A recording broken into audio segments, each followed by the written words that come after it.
Shalom Pak Erik. Sebelum kita memulai renungan kita pada pagi hari ini, mari kita bersatu di dalam doa. Tuhan Yesus, kami bersyukur Tuhan atas anugerah-Mu sehingga Engkau telah bersama-sama membangunkan kami untuk menikmati dan sebagian dari firman-Mu Tuhan. Kiranya Kau siapkan hati kami, Kau siapkan tengah kami agar kami bisa siap untuk menerima sebagian firman-Mu.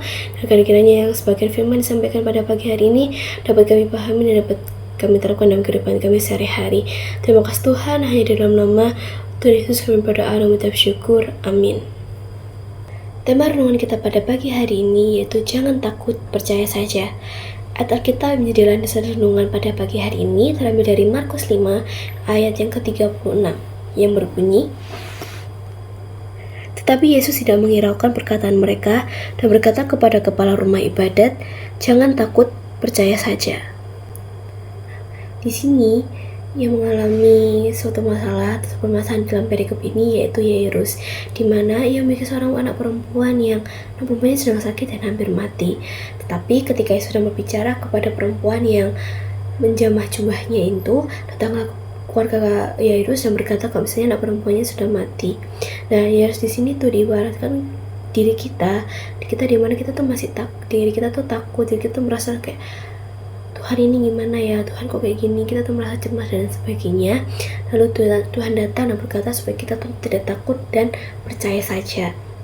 Nah, di sini aku mengambil contoh satu tokoh Alkitab yaitu Musa. Ketika Musa ini tuh berada di tepi laut Teberau bersama bangsa Israel. Nah, dia tuh merasa ketakutan, di mana satu sisi dia tuh harus membawa bangsa Israel itu segera pergi menjauh dari bangsa Mesir, sedangkan lautnya itu masih ketutup sama air. Tapi di belakang bangsa Mesir, di belakang bangsa Israel ini tuh ada bangsa Mesir yang sedang mengejar mereka, yang supaya memerintahkan mereka untuk kembali ke tanah Mesir.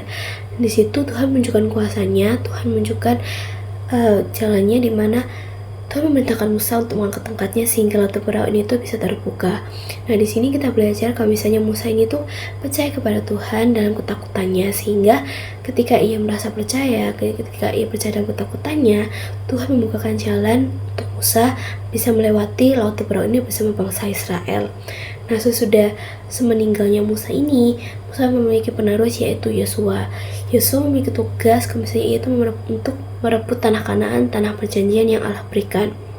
Tetapi Yosua di sini masih merasa ketakutan, dia tuh masih merasa tawar hati dan bimbang, sehingga Allah menyampaikan suatu perintah kepada Yosua yang disampaikan pada Yosua 1 ayat 39 yang berbunyi, bukankah telah kuperintahkan kepadamu, kuatkan dan teguhkanlah hatimu, janganlah kecut dan tawar hati, sebab Tuhan Allahmu menyertai engkau kemanapun engkau pergi.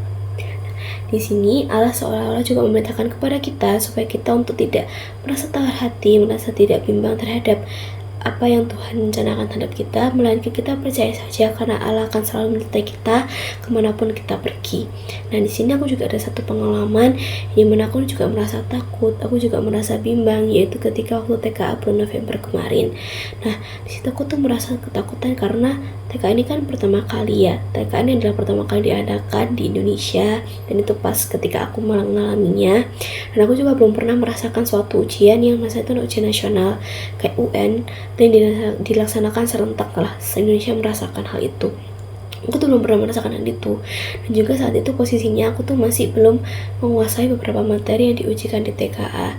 Nah, aku tuh takut banget, aku tuh takut kayak bisa nggak ya aku ngerjainnya, besok kira-kira ujiannya kayak apa ya, sistemnya kayak apa ya, soal-soalnya tuh bagaimana ya. Aku tuh merasa takut sampai akhirnya aku tuh bercerita kepada keluargaku kalau misalnya aku tuh merasakan ketakutan yang menurut aku lumayan besar ya mengenai TKA ini, sehingga keluarga aku memberikan respon kalau misalnya kayak kamu tuh jangan takut, kamu dulu tuh udah percaya aja, Tuhan pasti bukakan jalan, Tuhan pasti menyertai aku dalam aku mengerjakan TKA itu. Dan ternyata memang benar, selama aku mengerjakan TKA itu aku bisa mengerjakan dengan lancar, tanpa ada gangguan, tanpa ada trouble, dan aku bisa mengerjakan dengan santai tanpa merasa ada tekanan.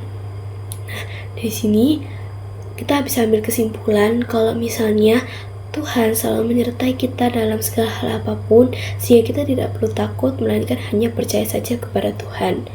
Nah, sebelum menutup renungan pada pagi hari ini, aku ada 2 ayat yang bisa teman-teman baca sendiri. Aku kan juga akan nanti tampilkan ayatnya, yaitu Filipi 4 ayat 6 sampai yang 7.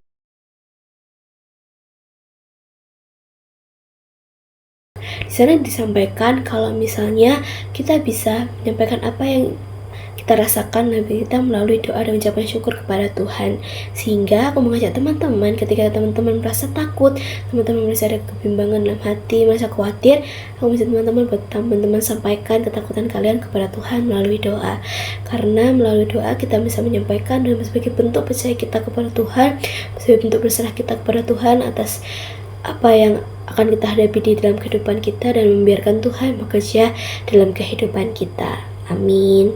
Sebelum kita menutup renungan pada pagi hari ini, mari kita bersatu di dalam doa. Terima kasih Tuhan Yesus atas anugerah-Mu sehingga kami telah selesai untuk mendengarkan sebagian firman yang disampaikan pada pagi hari ini. Kami telah belajar kalau misalnya kami tidak usah takut, kami tidak usah khawatir Tuhan, tapi kami hanya percaya kepada rencana-Mu, percaya kepada tuntunan tangan-Mu, agar kiranya setiap langkah yang kami ambil, setiap tantangan yang kami hadapi, dapat kami lalui, dapat kami lewati beserta dengan tuntunan tangan-Mu Tuhan. Dan sebentar Tuhan, kami akan melanjutkan aktivitas kami masing-masing, agar kiranya Kau sertai kami bimbing kami dalam setiap aktivitas yang kami lakukan, hingga pada nanti malam kami bisa kembali beristirahat untuk melanjutkan aktivitas pada keesokan harinya Tuhan. Terima kasih Tuhan, hanya di dalam nama Tuhan Yesus kami berdoa dan mengucap syukur. Amin. God bless, Tuhan Yesus memberkati.